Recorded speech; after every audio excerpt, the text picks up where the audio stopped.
இணைய நண்பர்கள் எல்லாருக்கும் வணக்கம். அடுத்த வருஷம் அமெரிக்காவுடைய 250வது சுதந்திர தினம் நடக்க போகுது. அந்த விதத்தில் வந்து டொனால்ட் ட்ரம்ப் வந்து அமெரிக்கன் ஒயிட் ஹவுஸில் யூஎஃப்சியோட ஒரு மேட்ச் வந்து ஆர்கனைஸ் பண்ண போகிறேன் அப்படின்னு சொல்லியிருக்காரு. இது வந்து ஒரு ரொம்ப யூனிக் இவெண்ட்டாக இருக்க போகுது. So obviously it is going to be பிளாக் பஸ்டர். ஏன்னா Dana White is on board. So இதுக்காக வந்து அவங்க டெம்பரரியாக ஒரு 25,000 பீப்புள் கெப்பாசிட்டி இருக்கிற மாதிரி ஒரு ஒரு ஒரு ஒரு ரிங் ஒரு ஒரு செட்டப்ஸ் ரெடி பண்ணி அதில் வந்து மேட்ச் நடக்க போகுது அப்படிங்கிற மாதிரி ட்வீட் போட்டிருக்காரு. Obviously it is going to be once in a lifetime kind of event இல்லையா? ஸோ ஃபேண்டசி புக்கிங் எல்லாருமே ஏற்கனவே பண்ணிட்டாங்க. என்னுடைய ஃபேண்டசி புக்கிங் சிலதை வந்து உங்களோட ஷேர் பண்ணுறேன். உங்களுடைய கருத்து என்னங்கிறத என்னோட ஷேர் பண்ணுங்கள். Number 1, obviously the elephant in the room, Tom Aspinall versus Jon Jones.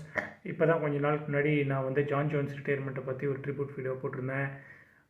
இவ்வளோ சீக்கிரம் அவர் வந்து ரிட்டர்ன் ஆவார்னு எதிர்பார்க்கல. But Jon Jones versus Tom Aspinall most probably will happen. ஏன்னா ஜான் ஜோன்ஸ் வந்து அவர் வந்து அந்த பிசாடா ட்ரக் இதுக்கு வந்து he's back in the pool அப்படின்னு போட்டிருக்காரு. ஸோ மேபி அந்த $30 மில்லியன் வந்து ஒர்க் ஆகுதுன்னு நினைக்கிறேன். But Jon Jones versus Aspinall வந்து ஆப்வியஸ்லி எல்லோருடைய ஒரு பெரிய கனவு. So if it happens that is a fantastic once in a lifetime. Number 2, Conor McGregor. Of course அவரும் கையை தூக்கியிருக்காரு. கானர் மெக்ரெகர் வர்சஸ் சாண்ட்லர் அப்படின்னு சொல்லியிருக்காரு. அந்த இவெண்ட் ஓகே, அது நடந்தாலும் நடக்கட்டாலும் ஆப்வியஸ்லி அந்த இவெண்ட்டை பற்றி பெருசாக இல்லை. But maybe that might also happen. Third big event நான் என்ன எதிர்பார்க்குறேன்னு பார்த்தோன்னா வந்து Kayla Harrison versus Amanda Nunes. இது ஒரு கண்டிப்பாக ஒரு மெகா இவெண்ட்டாக இருக்கும்.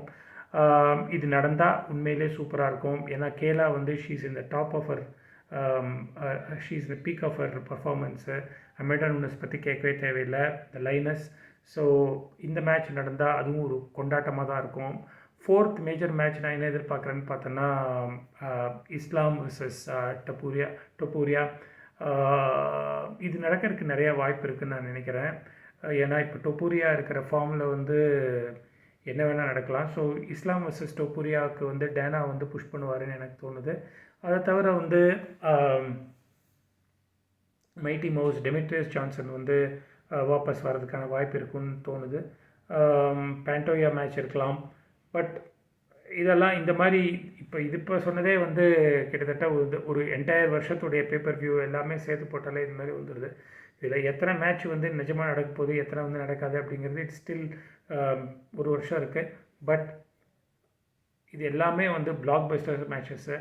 இதில் அட்லீஸ்ட் 50% அது மேட்ச் நடந்தால் கூட நம்மள மாதிரி இருக்கிற யூஎஃப்சி ஃபேன்ஸுக்கு வந்து ஒரு பெரிய கொண்டாட்டமாக தான் இருக்கும்.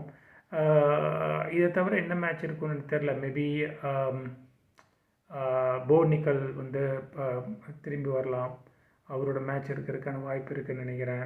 ஏன்னா வந்து ட்ரம்ப் வந்து போ நிக்கலோட பெரிய ஃபேனு. ஸோ அந்த விதத்தில் வந்து அவர் வந்து போ நிக்கலோடைய மேட்ச் எதிர்பார்க்கலாம்.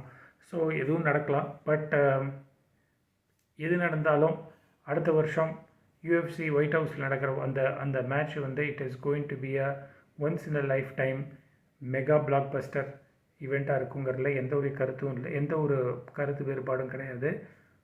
இதில் வந்து இதில் உங்களுக்கு என்ன கருத்து இருக்குது, இதில் எத்தனை மேட்ச் நடக்கும், இதில் நான் எதாவது விட்டுருக்கேனாங்கிறத உங்களுடைய கருத்தை என்னோட ஷேர் பண்ணுங்கள். I look out for it. கூடிய விரைவில் வேறு ஒரு நல்ல வீடியோடு உங்களை சந்திக்கிறேன். அது வரைக்கும் டேக் கேர். பாய்.